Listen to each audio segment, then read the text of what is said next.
Today's book is one of the most important books in the history of symbols, and so I think this video is for artists or for people interested in the history of Egypt or the history of the Renaissance, because this book became so influential. The Hieroglyphics of Horapollo, and what it's purported to be is the last gasp of the Egyptian magic.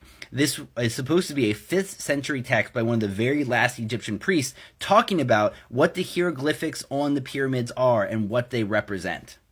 When this got rediscovered in the Renaissance, it became hugely influential. People got very much into symbols. They started doing emblem books.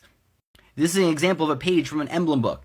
All the things in his hand, what he's standing on, what's around him, all of those emblems mean something. They are a symbol. It's like a series of memes. So if you were in this emblem game, you could glance at this and see what his great traits were or what his downfalls were. Sometimes they would use these to make fun of people, sometimes to praise them. And it's a way that I think if you got really into it would be a lot of fun, just like sharing memes are today.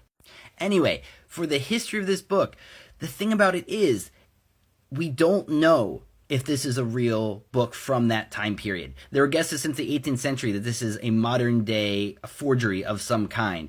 But the thing about it is Horapollo got about 10 of his emblems right. 10 of the symbols in here are what the Egyptian hieroglyphics actually turned out to mean when they got solved in the 19th century. So he was on to something. Either he guessed right or he really was one of the last Egyptian priests to have any knowledge of this before he was tortured and his temples destroyed and he was forced to convert to Christianity, as the story goes. But when this book came out, whatever the truth about this book is, when it came out, it had a huge influence on what symbols were. If you wanted to check out this book, I think this translation introduction by George Boas is excellent. He is a historian of ideas, so he really shows how this influenced thought.